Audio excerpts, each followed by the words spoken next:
저는 지금 이제 시리즈 설교를 하고 있거든요. 특별히 5가지 사랑 이야기를 나누고 있는데, 제가 사랑하는 교회라고 이름을 지은 이유가 하나님께서 사랑하시는 교회, 하나님을 사랑하는 교회, 그리고 세상을 사랑하는 교회, 세상이 사랑하는 교회, 그리고 성도가 서로 사랑하는 교회라는 이 5가지 사랑이 있었으면 좋겠다는 생각이 들어가지고 사랑하는 교회를 줬어요. 그래서 하나씩 조금 이야기를 나누고 있는데, 지난주는 하나님께서 사랑하시는 교회를 좀 이야기하면서 그 사랑에 대해서 이야기를 나눴었거든요. 근데 그 사랑은 먼저 사랑하신 은혜의 사랑, 그런가 하면 죽기까지, 즉 끝까지 사랑하시는 신실하신 사랑이라는 것을 나눴었어요. 우리 교회는, 우리 공동체는 그러한 공동체라는 것이죠. 그런 사랑을 받은 공동체라고 한다면 그럼 우리는 어떻게 해야 될까? 하나님께서 요구하시는 것은 간단해요. 오늘 말씀으로 이야기하죠. 나는 너의 하나님이야. 너희가 나를 사랑했으면 좋겠어라고 말씀하세요. 즉 사랑은 일방적인 짝사랑이 아니라 상호 간에 이루어지는 아름다운 교제의 사랑이라는 것이죠. 이게 하나님께서 원하시는 거예요. 그럼 좀 직접적으로 좀 질문 하나 드리고 싶어요. 여러분 진짜 하나님을 사랑하십니까? 진짜 내 마음 가운데 그런 갈망이 있습니까? 내가 하나님 더 사랑했으면 좋겠다라는 그 갈망이 있습니까? 저 말씀 준비하면서 저도 정직하게 이 질문 앞에 서봤어요. 진짜 내가 하나님을 사랑하고자 하는 마음이 있을까? 여러분 사랑한다면 그것은 그냥 말로만 표현되는 게 아니라 아까 지혜가 말했던 것처럼 말로만이 아니라 그게 흔적으로 드러나고 열매로 맺어지거든요. 그래서 말씀을 준비하면서 어떤 사랑의 흔적과 열매가 맺혀질까를 좀 생각해봤어요. 그래서 제 마음가는 들었던 생각은 이거였어요. 사랑하면 기쁘지. 제가 연애할 때 느꼈던 그런 게 있거든요. 결혼할 때도 사랑하면 지금도 기뻐요. 네. 기쁨이 있거든요. 좀 이렇게 뭔가 이렇게 같이 이렇게 머리가 떨어져 있을 때 이렇게 보러 갈 때 굉장히 설레고 기쁘고 긴장이 되고 그런 감정들이 있거든요. 여러분들이 하나님 사랑한다고 한다면 이 예배의 자리에 올 때 그 기쁨과 설렘이 있습니까? 여러분들이 삶을 살아갈 때 삶의 그 자리에서 하나님을 생각하면 그 설렘과 기쁨이 있습니까? 이걸 한번 우리가 질문해 보자는 거예요. 그러면 두 번째로 사랑하는 닮아가거든요. 사랑하는 닮아가요. 내가 무엇을 사랑하냐에 따라서 나의 모습이 달라지는 거예요. 사랑하는 대답은 난 닮아갈 수밖에 없어요. 그래서 부부가 보면 닮아가거든요. 말투도 표정도 때로는 습관까지도. 요즘 제가 좀 많이 습관이 닮아가는 것 같으시 않아요? 그래서 조금 이게 많다는 생각이 들긴 하는데 맞아 닮아가는 것 같아요. 사랑하니까 비슷해지는 것 같아요. 그럼 여러분들은 하나님과 얼마나 닮아지고 있습니까? 하나님의 마음이 여러분들의 마음 가운데 있습니까? 하나님이 기뻐하시는 것을 여러분도 기뻐하십니까? 이것을 한번 던져보자는 거예요.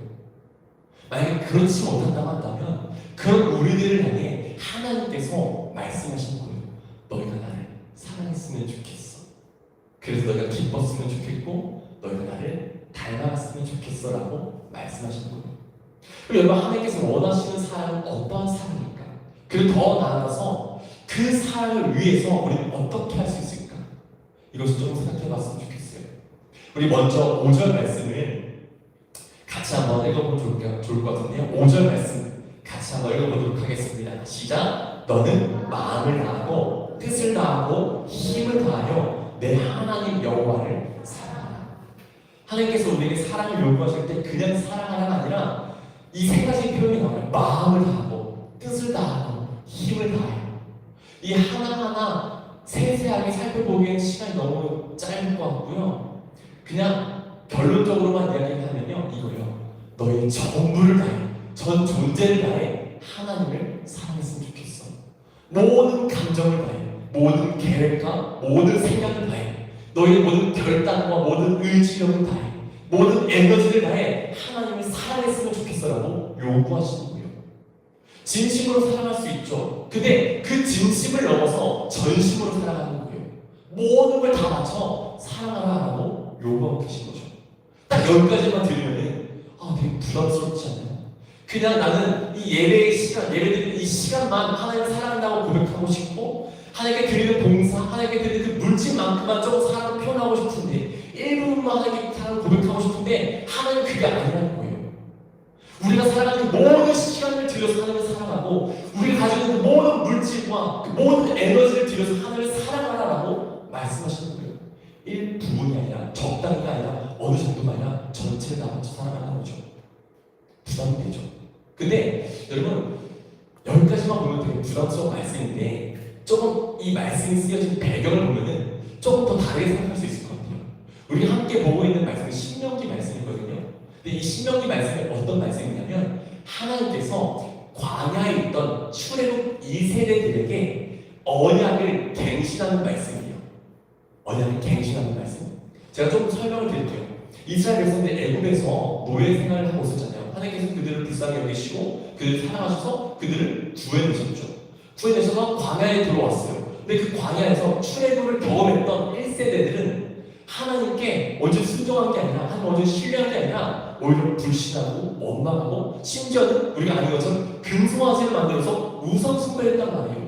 그러다 보니까 그들은 그 광야에서 40년이라는 시간을 보내야만 했어요. 그리고 그 40년의 시간이 지나고 1세대들은 죽고 이제 그 광야에서 태어난 2세대들이 태어났겠죠. 그 2세대들이 이제 가나안 땅으로 들어가야 돼요. 근데 여러분 아시잖아요. 가나안 땅은 더 우상 숭배가 심하고 또 하나님을 신뢰하기 어려운 곳이거든요. 그렇다 보니까 하나님께서 그 가나안 땅으로 들어가기 전에 그 2세대들에게 언약을 갱신하시는 거예요.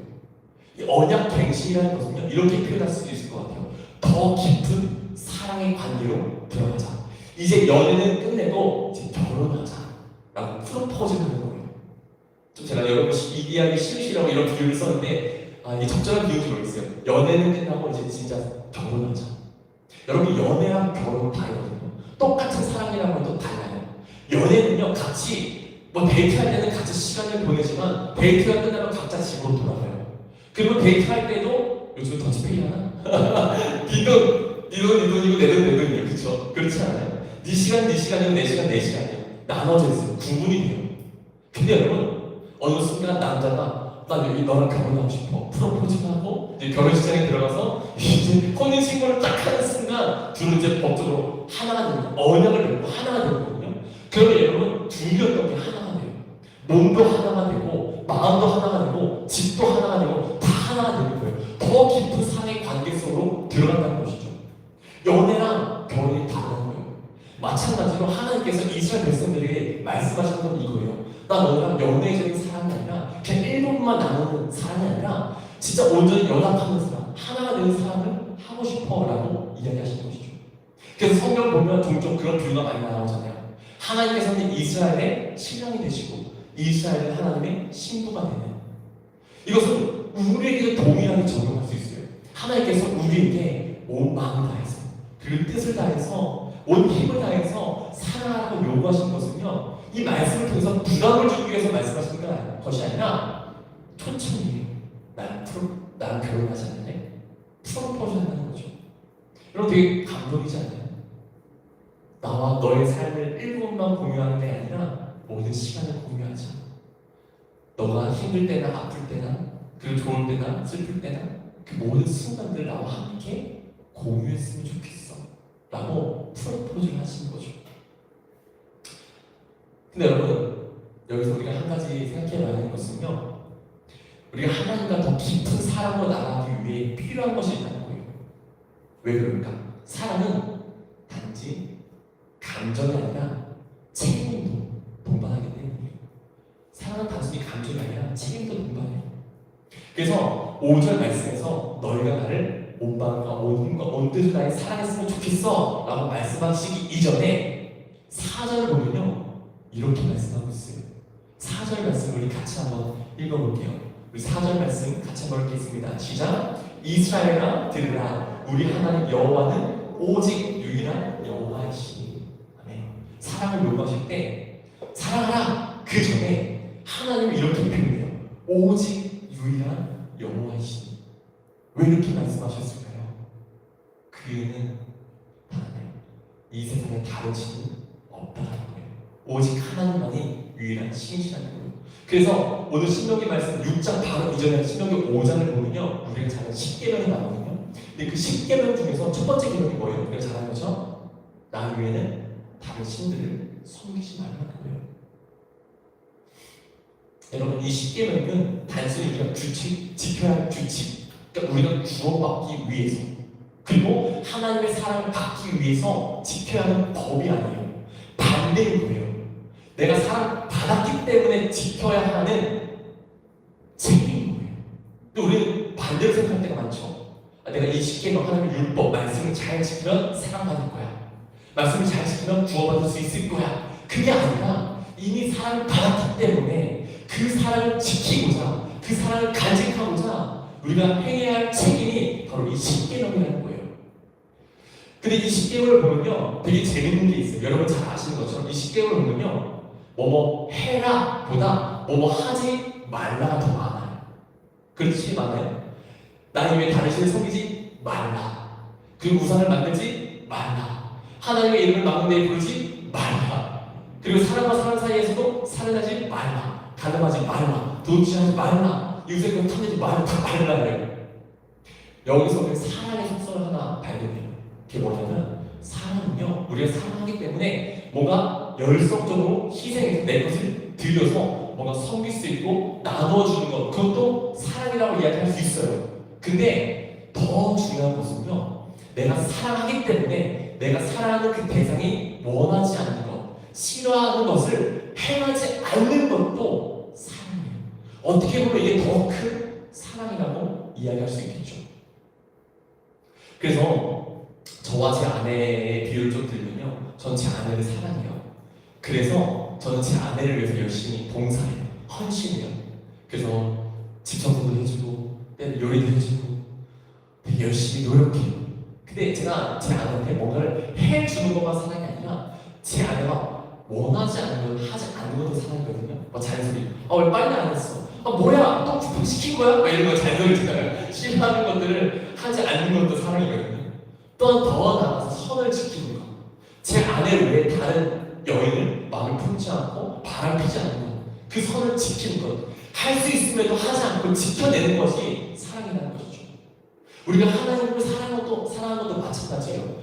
우리가 하나님께 봉사하고 하나님께 예배하고 뭔가를 막 수많은 것들을 해드리고 사랑을 표현할 수 있어요. 근데 뭔가를 하는 것만 사랑을 표현하는 것이 아니라 하나님을 위해서 하나님을 싫어하는 것, 하나님 원하시지 않는 것을 하지 않는 것도 사랑이라는 것이죠. 그리고 하나님께서 원하시지 않는 것 중에 가장 큰 것이 무엇이냐? 바로 다른 신을 섬기지 않는 것. 다른 신을 섬기지 않는 것. 그러면 그런 생각이 들죠. 왜 우리는 끊임없이 다른 신들을 만들어낼까? 하나님 원하시지 않는데. 저 말씀을 주면서 그런 생각이 들었어요. 어떤 생각이냐? 우리가 다른 신들을 만들어 섬기는 가장 근본적인 이유는 내 안에 있는 자기 자신 때문인 경우가 많다. 여러분, 하나님께서 다른 신들을 섬기지 말라라고 말씀하셨을 때 다른 신이, 하나님 왜 다른 신이 존재하기 때문에 다른 신들을 섬기지 마라고 말씀하셨을까요? 그렇지 않거든요. 여기 10계명에서 나오는 다른 신이라는 것은요, 성경의 원어로 볼 때 다른 신의 존재를 인정하는 데서 쓰인 표현이 아니라 헛된 신이라고 번역할 수 있어요. 더 정확하게 표현하면 헛된 신을 섬기지 말라. 헛되다는 것은요, 존재하지 않는 신을 섬기지 말라는 거예요. 근데 우리는 존재하지 않는 신을 섬겨요. 왜? 내가 만드는 거거든요. 그래서 우리가 잘 아는 팀케러 목사님이 쓴 책 중에 내가 만든 신이라는 책이 있거든요. 우리의 마음은 우상 공장과도 같아서 끊임없이 수많은 우상들을 만들어낸다는 거예요. 근데 그 우상들을 보면요, 이 세상의 사람한테 저건 좋은 거야 라고 이야기하는 것까지도 우상으로 만들어내요. 예를 들어서 가족, 돈, 일, 심지어는 사역, 하나님을 위해 산다는 그 사역까지도 우상으로 만들어요.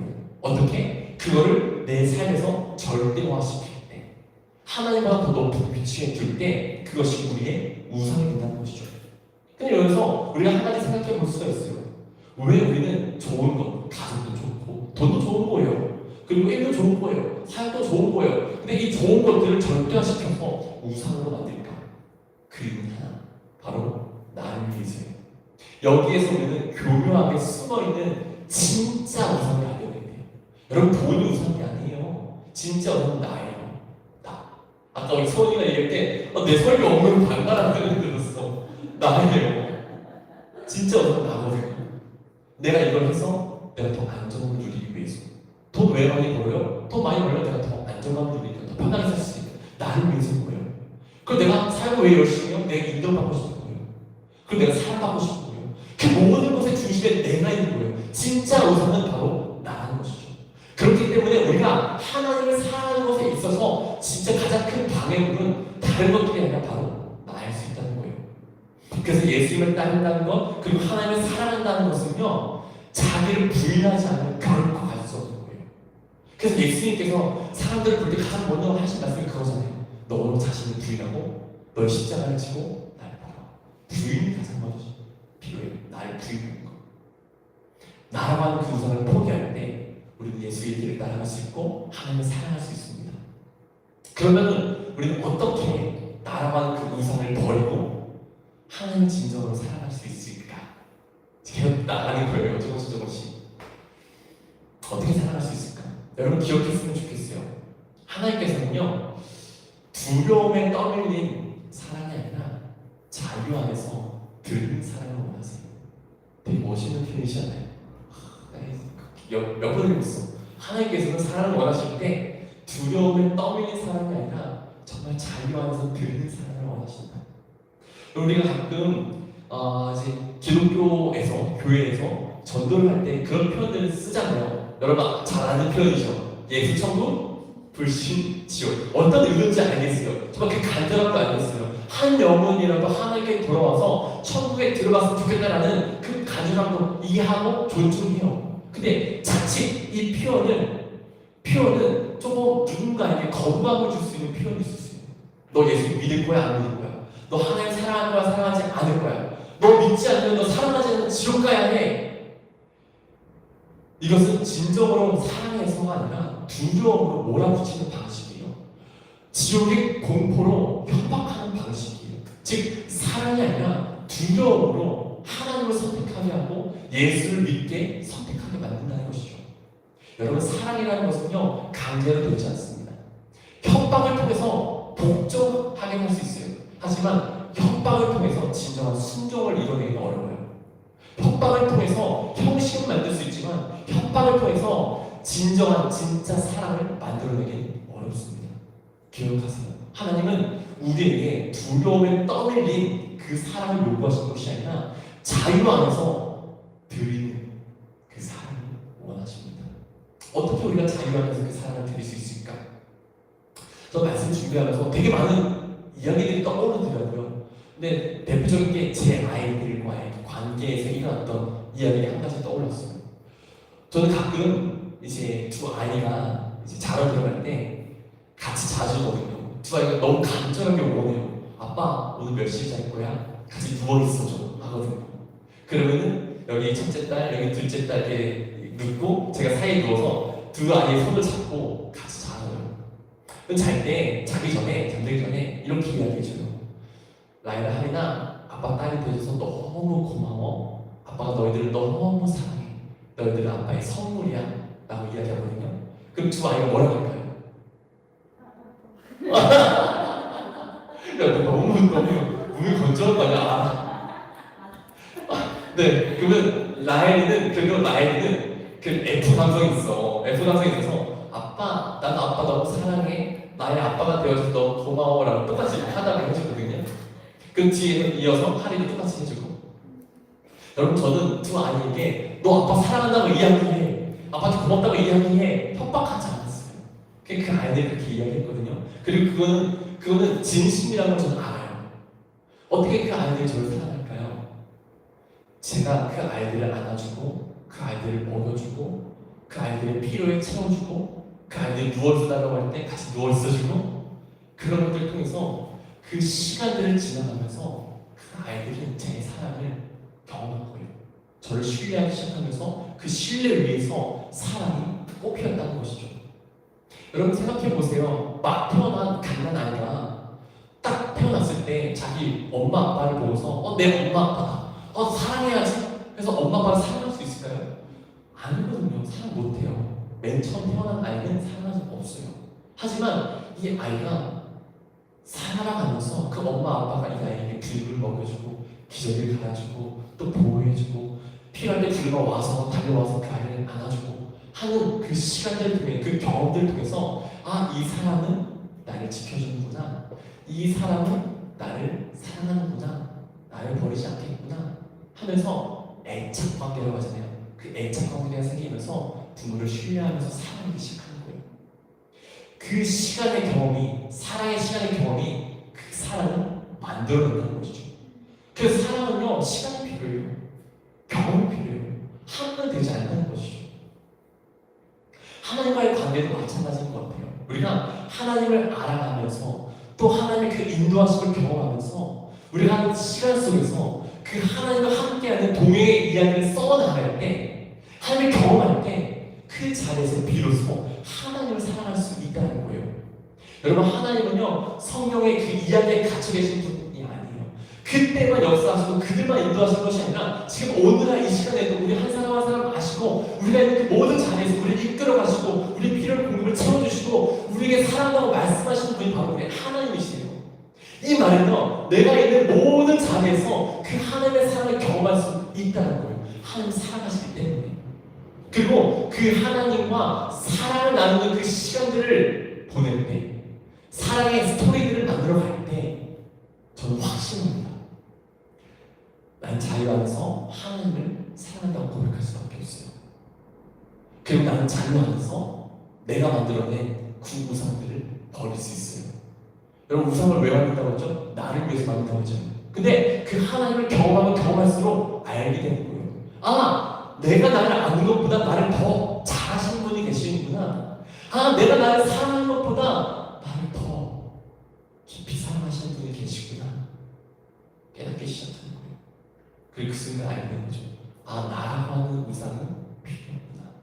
내 열심과 내 노력으로 사랑하는 것이 아니라 난 그분의 돌보심과 그분의 은혜로 사랑하는구나. 내 우상을 던져버리고 그분을 진짜로 사랑한다는 것이죠. 여러분, 간절히 원하는 것은 여러분들이 하나님과 동행하는 사랑의 스토리를 만들어갔으면 좋겠어요. 저는 청년회 때 그걸 만들어가는 삶을 살아가는 게 되게 중요하다고 생각해요. 어떤 사람들은 나 죽기 전에 믿을 거야. 내 하고 싶은 거 다 놀라 죽기 전에 믿을. 그게 아니라 여러분, 청년회 때부터 믿어가는 건 정말 복이거든요. 왜냐하면 시간이 많지 않아요. 그분과 사랑의 스토리를 써내려갈 그 시간이 얼마나 많은 거예요. 여러분, 하나님을 사랑하고 싶으신가요? 첫사랑을 잊으셨습니까? 내가 하나님을 이전보다 덜 사랑하는 것 같아서 괴롭습니까? 기억하세요. 사랑은 내가 절대로 쥐어짜서 만들어낼 수 있는 감정이 아닙니다. 우리가 가지고 있는 모든 감정은 다 그래요. 미워하지 말아야지 라고 해서 미움이 사라지는 것이 아니라 또 반대로 사랑해야지 라고 해서 사랑이 생겨나는 것이 아니라는 거예요. 근데 우리는 얼마나 내가 통제할 수 없는 그 감정을 붙들고 싸울 때가 많습니까? 그래서 저는 그러한 삶을 살아가는 분들에게 이렇게 말씀하고 싶어요. 통제할 수 없는 그 감정을 붙들고 싸우지 말고 시선을 바꿔라. 사랑해야지라고 하는 그 감정에 시선을 두고 거기에 집중하고 거기에 몰입하는 게 아니라 그냥 시선을 바꾸면 돼요. 하나님께로 들면 돼요. 하나님이 어떠한 분이신지 알아가면 돼요. 그 하나님이 나를 어떻게 인도하고 계신지를 보면 되는 거예요. 그런 자연스럽게 사랑의 감정이 생겨난다는 것이죠. 그래서 호세아는 이렇게 이야기합니다. 그러므로 우리가 여호와를 알자. 힘써 여호와를 알자. 여러분, 저와 여러분들이 이 세상을 살아가는 동안 힘써 여호와를 알아갈 수 있는 삶, 그리고 그분과 동행할 수 있는 복된 삶이 될 수 있기를 주님의 이름으로 간절히 축복합니다. 말씀을 맺겠습니다. 우리가 하나님을 더욱 사랑하기 위해 필요한 것은 이거예요.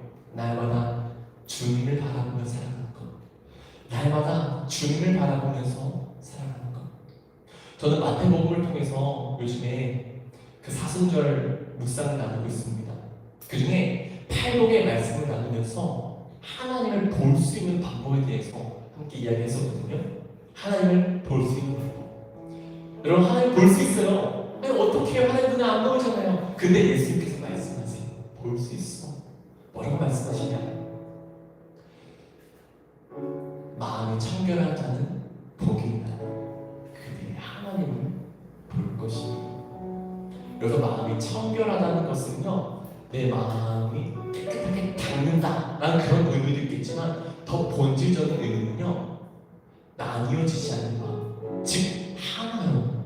모아진 마음, 모아진 시선 끝에 얼마나 분주합니까? 얼마나 나쁩니까? 할 것 많고, 그쵸? 근데 그 속에서 우리의 마음을 모아서 우리의 시선을 모아서 하나님께 집중하는 그 시간을 가져야 되는 거예요. 그러면 하나님을 볼 수 있다는 거예요. 하나님 못 본다라는 핑계인 거예요. 우리가 시간을 내지 않는 거예요. 그렇게 집중하지 않는 거예요. 아까 우리의 이야기를 나눌 때도 이야기했지만 핑계 대는 거예요. 말씀 볼 시간 없어. 기도할 시간 없어. 근데 여러분 말씀 보면요, 하나님께서 나를 사랑하시는 방식에 대해서 설명하시거든요. 그리고 더 나아가서 기도한다는 것은요, 분산되어 있던 내 마음을 하나로 모으는 거거든요. 근데 우리는 그 시간을 가져야 되는데 핑계대면서 자꾸 그 시간을 갖지 않는 거예요. 여러분, 마귀가 우리를 넘어뜨릴 때 하는 가장 큰 일이 뭘까요? 죄를 짓게 하는 걸까요? 물론 그럴 수 있어요. 근데 더 본질적인 더 큰 일은요, 우리의 시선을 분산시키는 거예요. 그래서 하나님을 보지 못하게 하는 거예요. 하나님을 보지 못하면 하나님을 알지 못해요. 하나님을 알지 못하면 죄를 짓는 거예요. 근데 우리의 시선이 하나님을 향하기 시작하는 순간 우리는 더 하나님과 가까워지게 돼요. 죄를 더 멀리할 수 있게 되는 것이죠. 여러분들이 한 주를 살아가면서 여러분들의 마음을 모아볼 수 있는 시간을 가졌으면 좋겠어요. 말씀을 통해서 나 어떻게 살아간다고 아시지? 그리고 기도를 통해서 모든 장면과 모든 걸 다 내려놓고 하나님께서 지금 나에게 뭐라고 말씀하시지? 여러분, 기도는요 그냥 대화라고 하지만 그냥 말하는 게 아니라 그냥 하나님께 집중하는 거예요. 집중하는 거. 아무 하지 않아도 괜찮아요. 하나님 말씀해 주세요라고 그냥 그 한마디면 충분하거든요. 그냥 하나님께 집중할 수 있는, 하나님께 시선을 모을 수 있는 그 시간을 여러분들이 가졌으면 좋겠어요. 하루 시작할 때 오늘 하나님께서 나를 어떻게 이끌어 가실까? 그리고 하루 마칠 때 하나님께서 오늘 나를 어떻게 이끌어 오셨을까? 정말 길지 않아도 괜찮으니까 그 시간들을 여러분들이 가졌으면 좋겠어요. 그 하나님께 집중할 때 그 하나님을 사랑하시게 됩니다. 한 주간 여러분들의 그 하나님을 향한 사랑이